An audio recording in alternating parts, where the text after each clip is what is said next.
بسم الله الرحمن الرحيم لا حول ولا قوة إلا بالله العلي العظيم الحمد لله رب العالمين وصلى الله على سيدنا ونبينا أبي القاسم المصطفى محمد وآله الطيبين الطاهرين لا سيما بقية الله في الأرضين أجل الله تعالى فرجه الشريف اللهم أخرجني من ظلمات الوهم وأكرمني بنور الفهم اللهم افتح علينا أبواب رحمتك وانشر علينا خزائن علومك برحمتك يا أرحم الراحمين. Alhamdulillah, we have tawfiq to continue our study of the book مسكن الفؤاد in the فقد الأحبة والأولاد by the late Shaheed Thani Ridwanullah Ta'ala alayh. We are still in the introduction of the book, and inshallah tonight we will finish the introduction, and then there will be discussion about the first chapter, which is about a'awaz, about replacement that Allah gives for loss. الباب الأول في بيان الأعواض الحاصلة من موت الأولاد. What Allah gives in return as a replacement for losing one's children. Inshallah, we'll discuss this bi'Iznillah next session. We reached the discussion about dunya not being taken as an aim, as an end by itself. And then we talked about tulul amal. We said that what in most of the cases leads to having great concern about money and children is tulul amal, having long desires, means unrealistic desires. قال النبي صلى الله عليه وآله لبعض أصحابه. Messenger of Allah, according to what has been narrated by Shaykh Tusi in his Amali or Ad-Dailami in his Irshad and others, said to some of his companions, when you start your day, don't talk to yourself about evening. What does it mean? It means don't think that, okay, what I am going to do in the evening and plan everything for evening by taking for granted that you will be living that long. You can plan, of course, Islamically we should plan for our future, but we should not take it for granted. We should also be planning for the possibility of not living that long. Even you may not finish the same day.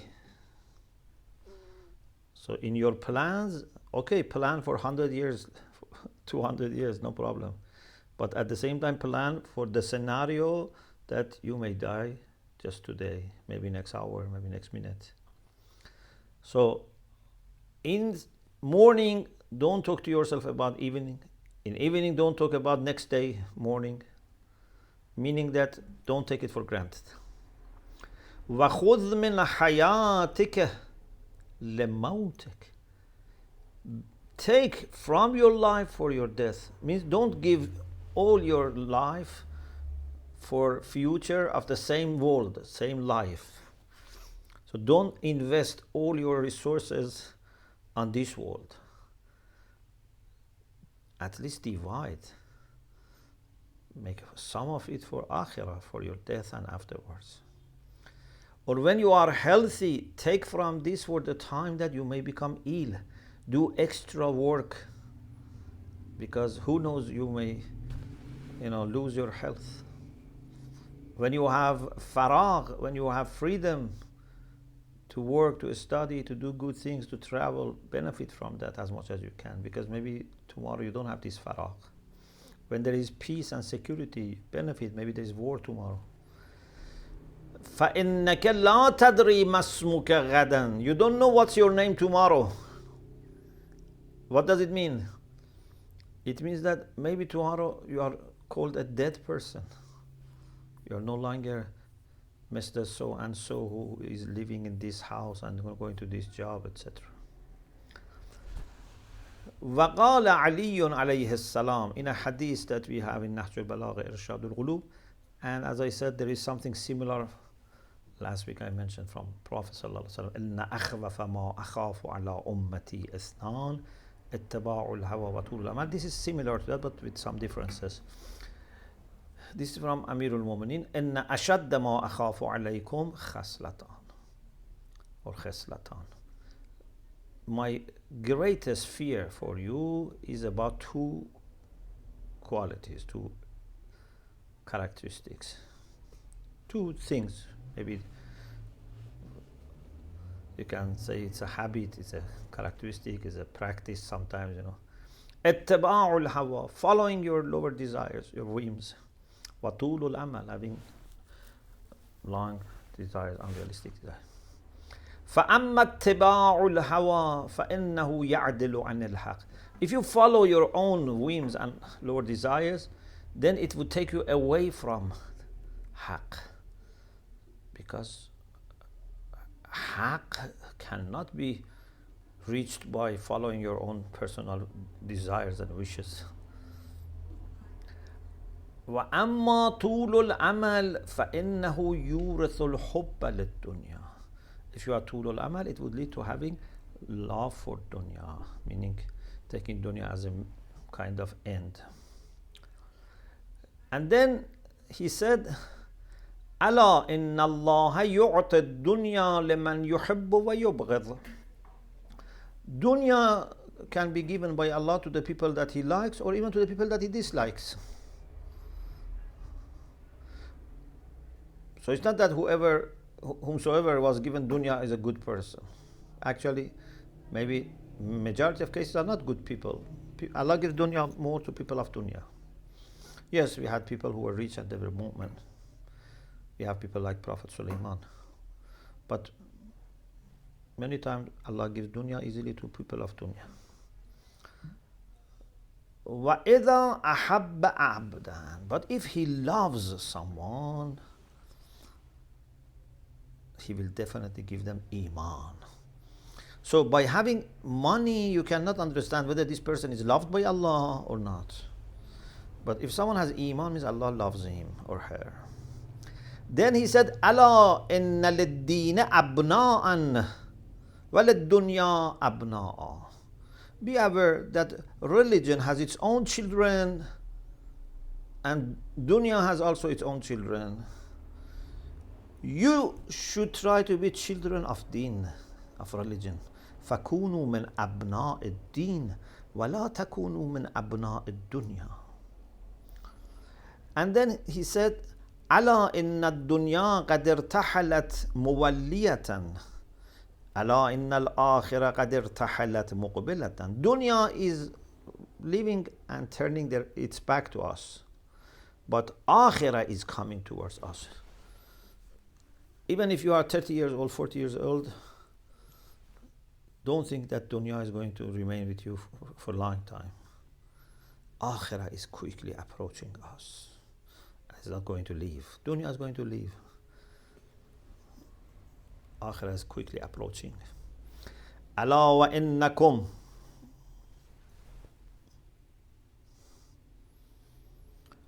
في يوم عمل ليس فيه حساب.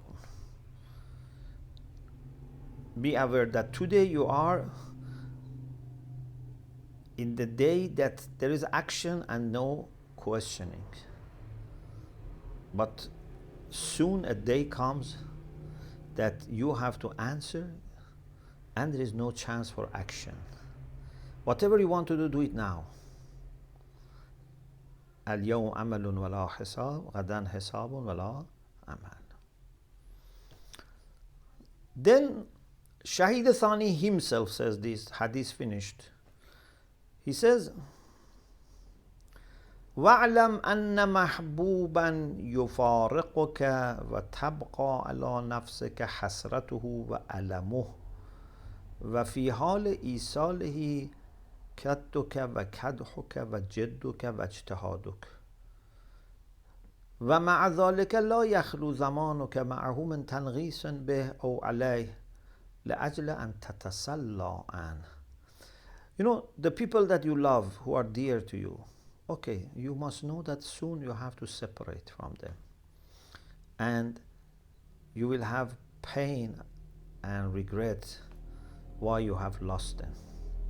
But when they are with you, still it's not that there is no problem.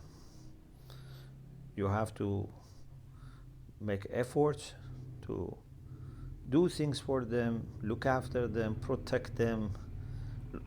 Maybe they become ill, maybe they have family issues. You have to suffer. Sometimes they also suffer if they were alive. So it's not that one side was 100% free from problems, and just because he has died, the other side with his death is bad.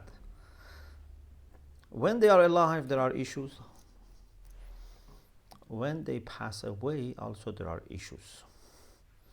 None of the sides is free from pain.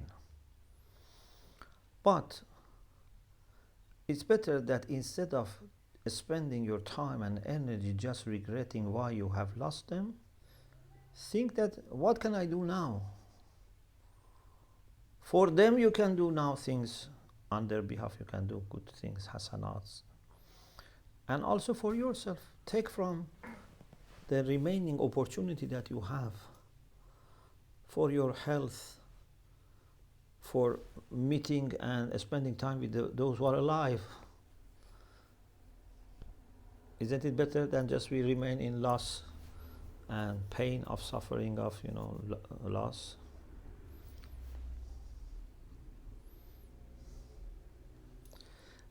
And then he says, your concern should be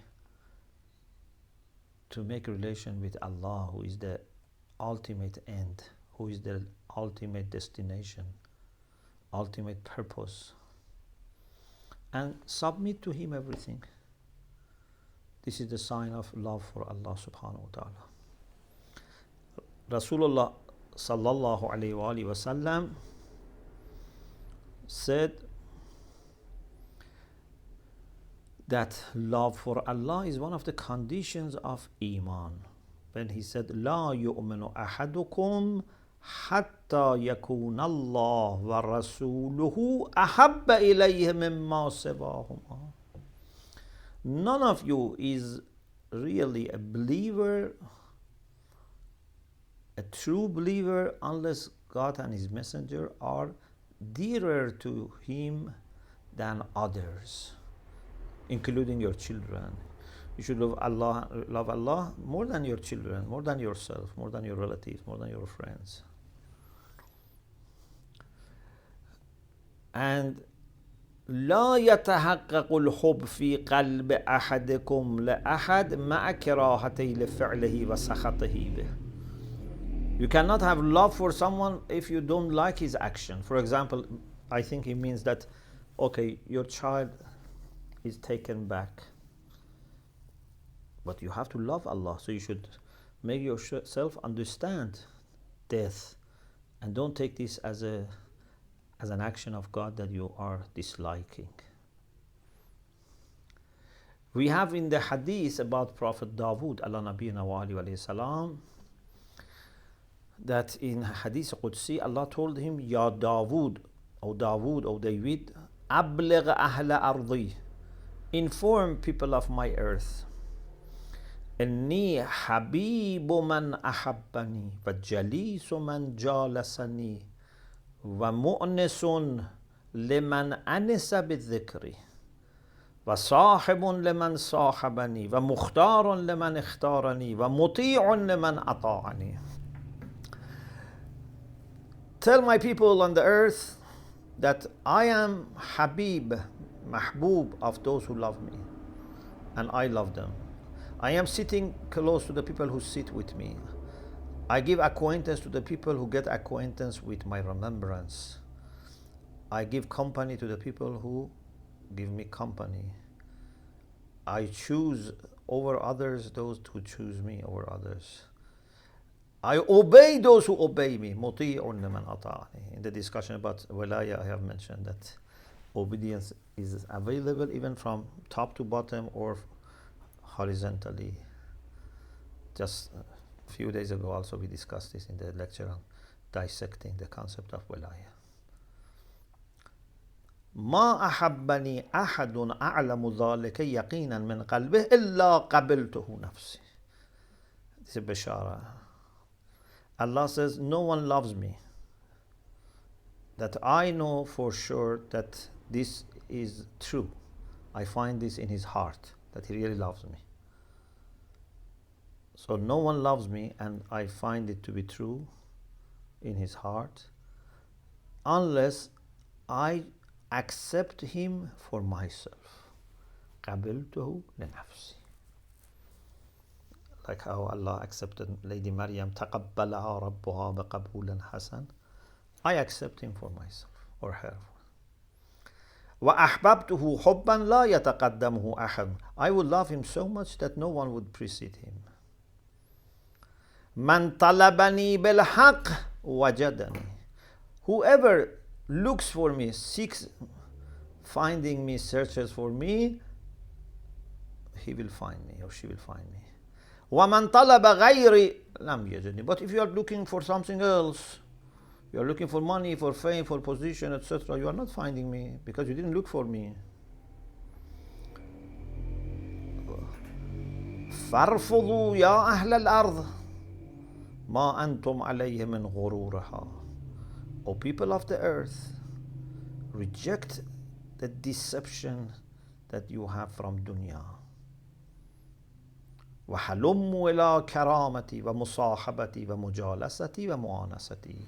Come quickly to my honoring, means I can honor you, my company, sitting with me, getting ons and acquaintance with me. آنسوا بي أؤانسكم وأسارع إلى محبتكم.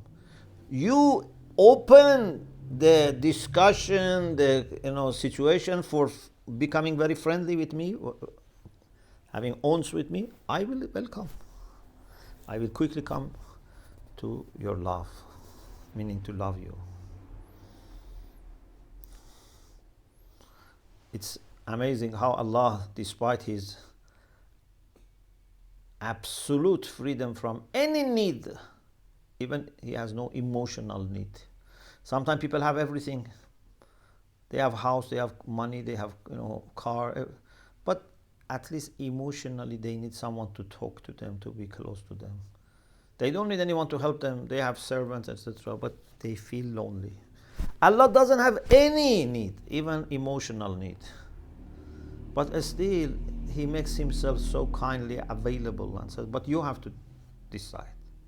You want me to be with you? You want to sit with me? I sit with you. You want to remember me? I will remember you. You want to be acquainted with me? I will be acquainted with you. أوحى الله تعالى إلى بعض الصديقين. This is also a very beautiful hadith, and this is end of our section. Then the first section, this is like introductory section. Allah subhanahu wa ta'ala communicated to some of the Siddiqeen, some of the most truthful people. He said, إِنَّ لِي عِبَادًا مِّنْ عِبَادِي. There are servants of mine that they love me and I love them. يُحِبُّونِي وَأُحِبُّهُمْ. They love me and I love them. It can be يُحِبُّونَني, but here it's written with one noon. يَشْتَاقُونَ إِلَيَّ وَأَشْتَاقُ إِلَيْهِمْ. They are eager for me, I am eager for them. Meaning eager to reach me, I am eager to reach them. يَذْكُرُونِي or يَذْكُرُونِي يَذْكُرُونَني وَأَذْكُرُهُمْ. They remember me, I remember them.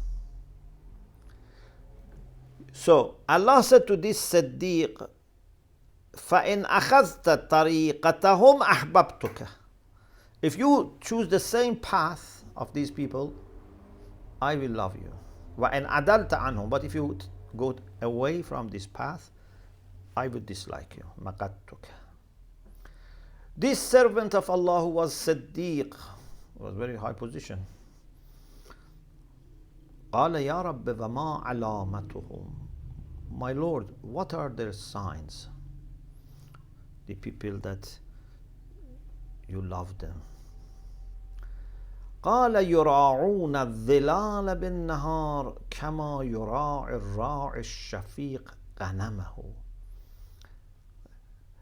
ويحنون إلى غروب الشمس كما تحن الطير إلى أوكارها عند غروب. Basically, these people, this is metaphoric explanation in my understanding. These people are afraid of being on the spotlight and, being too much known and exposed. During the day, they try to be in shadow.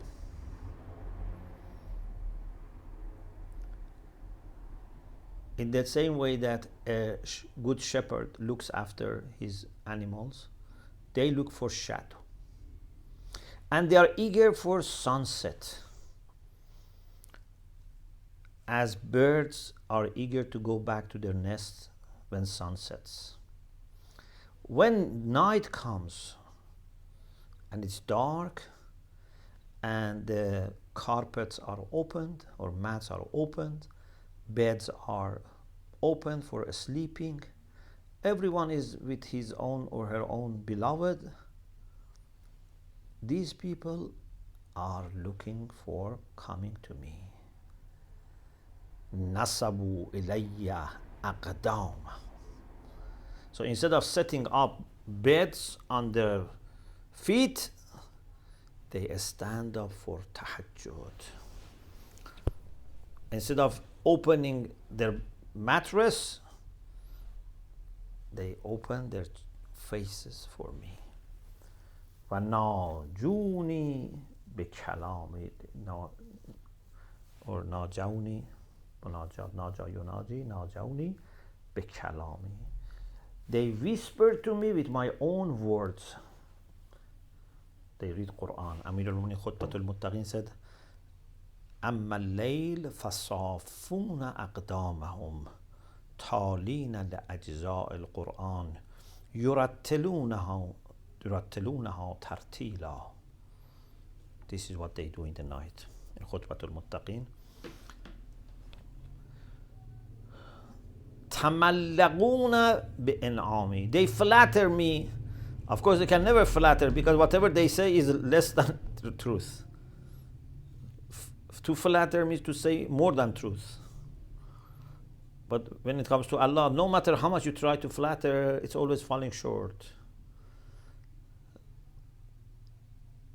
Maybe you don't understand. So for you, you think you are flattering. But be sure that whatever you say is not adequate. ما بين صارخ وباك. Some of them are crying. Some of them are screaming. Some of them are complaining, some of them sitting, some of them standing, some of them in ruku, some of them in sajda, or the same person go through different conditions. بعيني ما يتحملون من أجلي. I see what they are undertaking because of me. I see the difficulty, maybe they're tired, but they wake up, they keep their eyes open, they try to do ibadah, tahajjud, etc. I see this.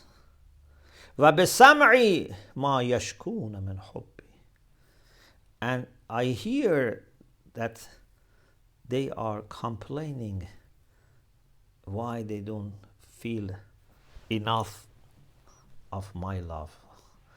Either they feel their love is not enough, or they don't feel that I love them. They want to feel stronger my love for them. أقل ما أعطيهم ثلاثة. The least I give them is a set of three things. الأول أقذف من نوري في قلوبهم. It's amazing. I shed and project from my light into their hearts. So their hearts will be illuminated.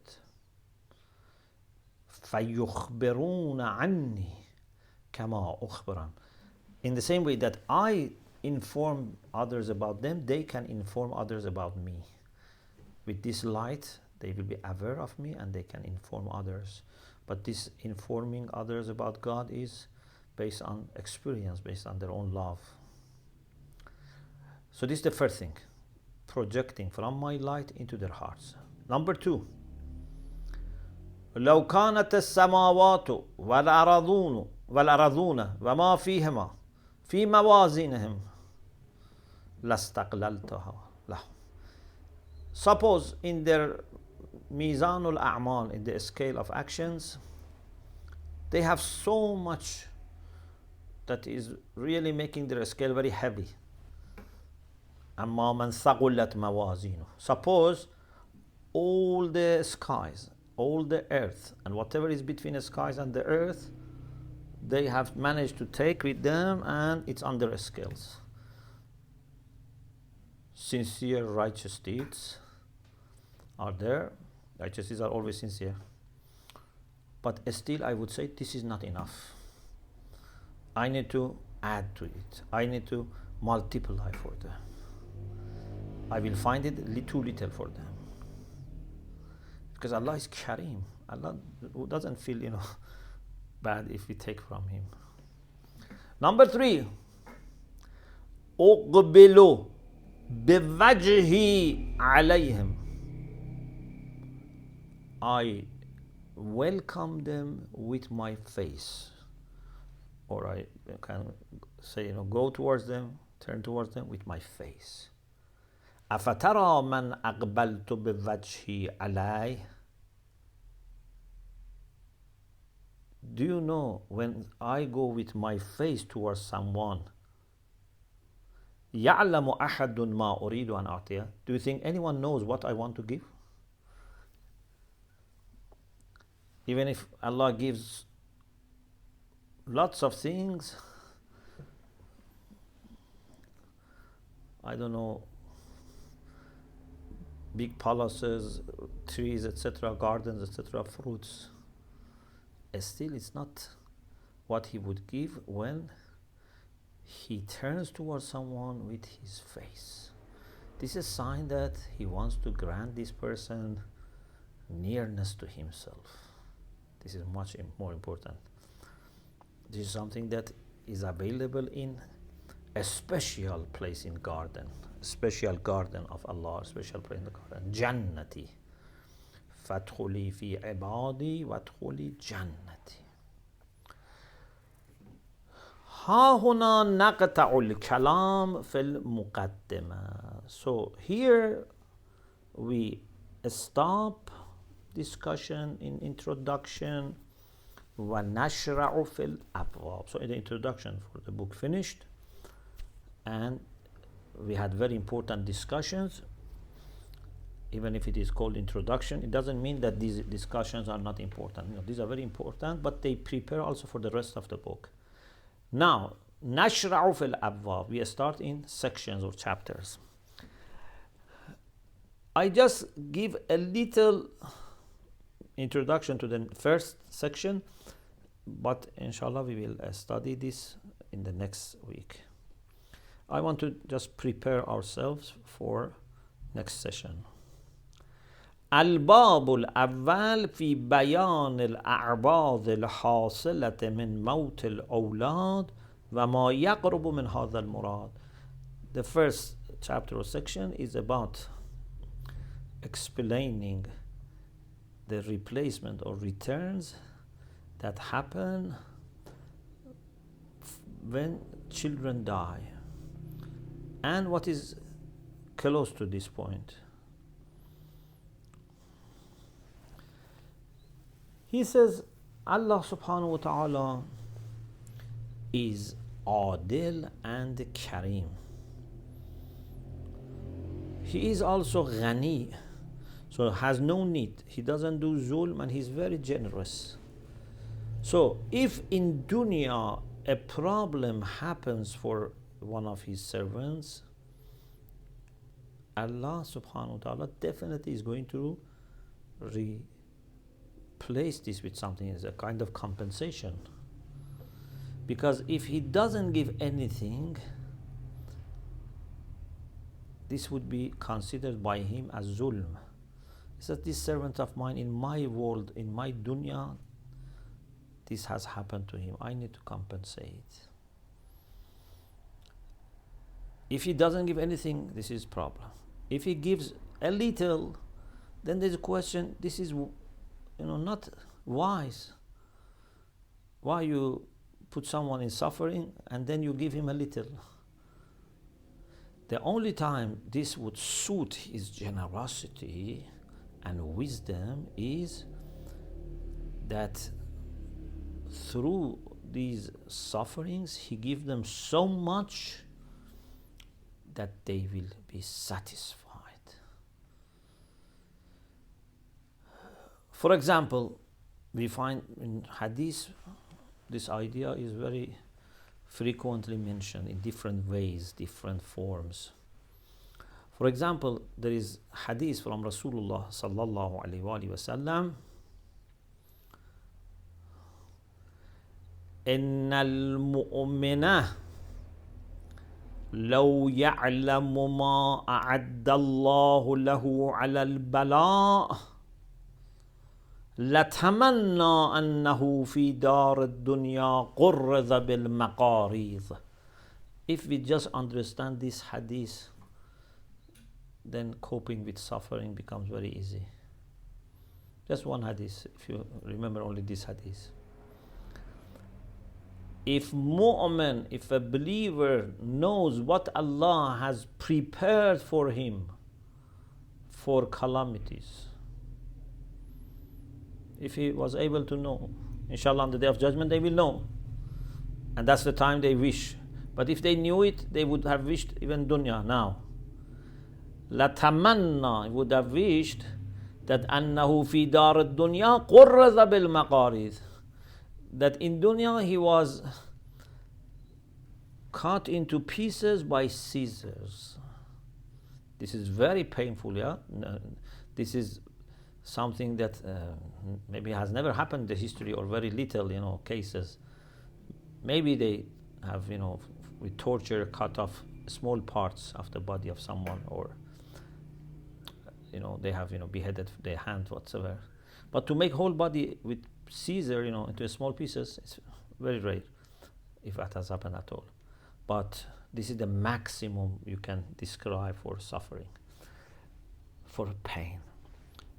When they see what Allah gives them for a fever, for migraine, for, diabetes, for problem with, breathing, different kinds of bala, death of dear ones, when they see how much Allah gives for actions and then how much He gives for suffering, they see this was not comparable. They wish they had suffered more in dunya.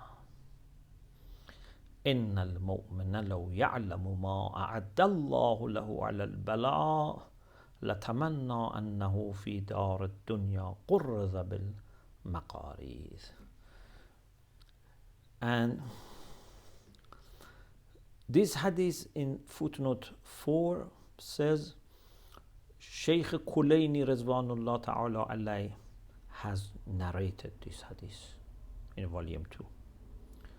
Husayn ibn Sa'id in his book called Al-Mu'min, he has mentioned this hadith.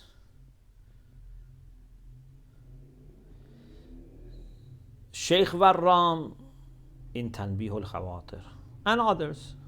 So it's a well-known hadith. Inshallah, we mention some other hadiths in the next session and enter actually into first section of the book. I just wanted to give you a little taste of this section, and inshallah we will start from the beginning next week, inshallah. Alhamdulillah Rabbil Alameen.